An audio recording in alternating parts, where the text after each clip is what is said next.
Présent avec des spécialistes, nos invités, Nissim Slama, membre du parti Likoud, docteur Robert Rouache, membre du parti travailliste, ancien conseiller de Chaim Ramon. Vous avez participé aux accords d'Oslo. On va y revenir dans quelques instants. Nissim Slama, ma première question s'adresse à vous. On l'a vu, Benjamin Netanyahou aller faire du porte-à-porte pour récolter ses dernières voix.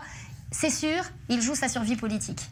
Pas obligatoirement la survie politique, mais le fait est qu'on est obligé de... On doit gagner ces élections si on ne veut pas une quatrième élection ou un gouvernement de gauche. Et Gantz ne peut pas faire de gouvernement sans le parti travailliste Meretz qui le poussera vers la gauche économique, ce qui est dangereux pour Israël, et sans le soutien de la liste unie des Arabes qui va le pousser vers la gauche au niveau par rapport à un État palestinien, etc., ce qui est dangereux aussi pour Israël au niveau sécuritaire.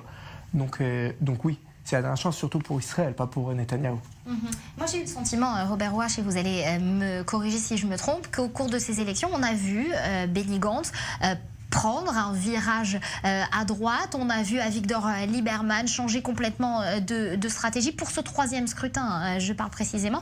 On a l'impression que les lignes sont complètement brouillées au sein de ce schéma politique israélien.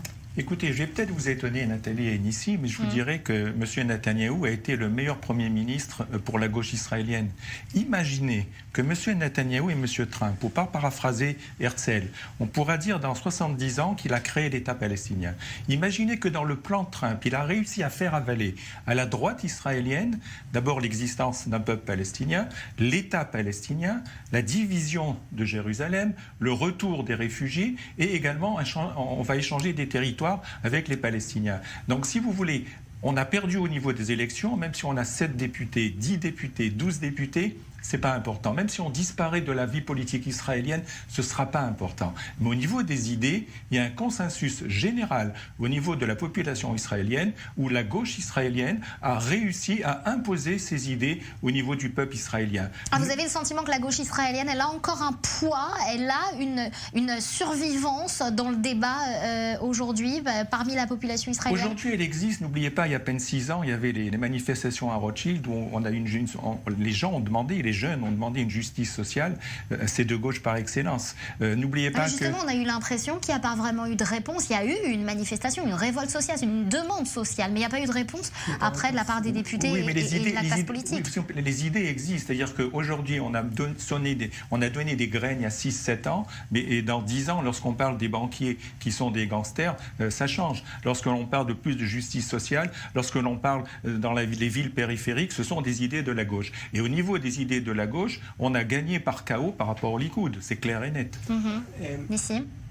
J'étais à Rothschild et je suis au Likoud. Donc non, les gens de Rothschild n'étaient pas pour la gauche. Les gens de Rothschild étaient pour avoir, au contraire, pour casser les régulations et pour que ça. Il y avait des gens de gauche, il y avait des gens de droite. Mais au bout du compte, c'est d'avoir une meilleure santé économique. Et la seule manière d'avoir une meilleure santé économique, les gens ils s'intéressent de plus en plus à l'économie, c'est d'aller vers plus de libéralisme et plus une économie de droite. Et ce qu'on voit aujourd'hui, et la raison du miracle économique d'Israël de ces 10 dernières années, c'est à cause de parce qu'il y a plus de libéralisme. Et si on veut qu'Israël soit encore mieux, soit encore en meilleure santé au niveau économique, c'est d'avoir plus de libéralisme économique, c'est de casser les régulations qui ne servent à rien, c'est de casser la Histadrut, la centrale syndicale et ce genre de choses. C'est pas la gauche, au contraire c'est la droite. La seule manière d'avoir une bonne position économique, c'est la droite. Deuxième chose par rapport au niveau sécuritaire, etc., je vois pas en quoi ça change qu'il y ait un peuple palestinien ou qu'il n'y ait pas un peuple palestinien. Le fait est que depuis le départ, Israël, la droite a dit les conditions d'Oslo étaient mauvaises. L'idée d'Oslo de donner aux Palestiniens, de rien que leur donner et encore leur donner sans rien recevoir autour, c'est l'idée qui est mauvaise. Il y a quand même eu des acceptations de la part de Benjamin Netanyahou qui ne sont pas dans la charte du Likoud, notamment sur la création d'un D'abord, je ne suis pas le porte-parole de Netanyahou, mais en plus que ça. L'idée est simple. Pour la première fois avec le plan Trump, c'est la première fois où Israël reçoit sans obligatoirement donner, où c'est Israël qui reçoit et on comprend que c'est Israël qui doit recevoir. Est-ce que le plan Trump, dans tous les cas, il ne va pas être accepté par les Palestiniens? Donc ça change absolument rien. Ça change absolument rien.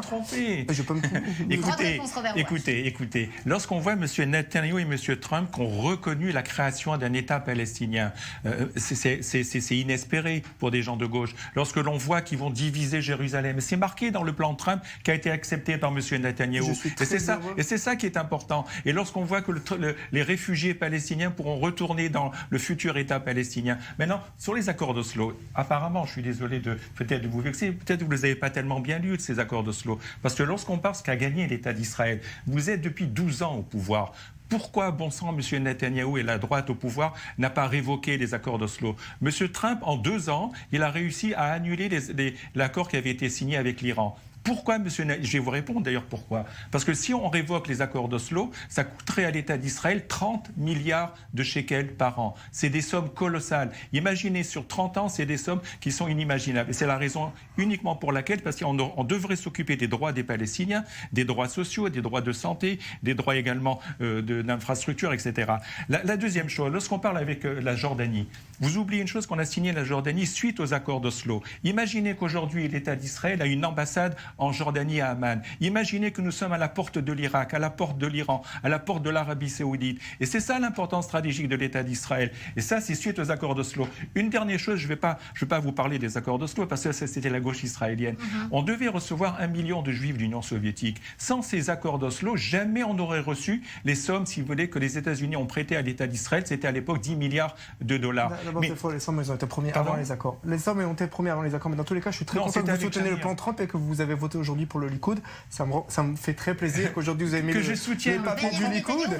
Et que voilà, donc je suis très heureux qu'aujourd'hui vous est ayez le voté pour meilleur le Likoud. représentant aujourd'hui de la gauche parce qu'il défend les idées de la gauche, c'est clair et net. Et je suis très heureux que les attaques contre Netanyahou viennent de droite. En fait, on lui dit qu'il est trop à gauche. Et si Netanyahou est trop à gauche, donc voter à la gauche de Netanyahou, c'est pas une très bonne idée. Donc je dis à tout le monde, si vous pensez que Netanyahou est trop à gauche, ne votez pas à sa gauche, c'est ridicule. Votez à sa droite.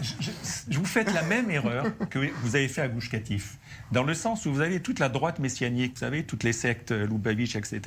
Lorsque vous avez également tous les gens qui ont dit le Messie va venir et va arrêter le fait qu'on se retire de Gush Katif. La droite israélienne, qui est bloquée dans ses idées, actuellement refont les mêmes erreurs. Il devrait un petit peu changer de disque. La seule personne qui a compris, c'est M. Bennett. Parce que M. Bennett a dit qu'il n'y aura pas d'État palestinien, contrairement à ce que dit M. Netanyahou. Et c'est ça, si vous voulez, que... D'abord, je suis très heureux je crois que c'est la seule personne qui est un petit peu consciente de ce qui s'est passé et qui a compris ce qui se passe. D'abord, encore une fois, je répète, je suis très heureux que vous êtes un soutien du Likoud de Netanyahou. Je suis très heureux qu'aujourd'hui vous avez mis le papier de Netanyahou. Mais dans tous les cas, le fait est simple. Si je prends par exemple l'évacuation des Juifs de Gush Katif, c'était une erreur qui était poussée par la gauche, qui était votée par la gauche avec Sharon qui a trahi le Likoud et qui a trahi le Likoud et qui a quitté ensuite le Likoud.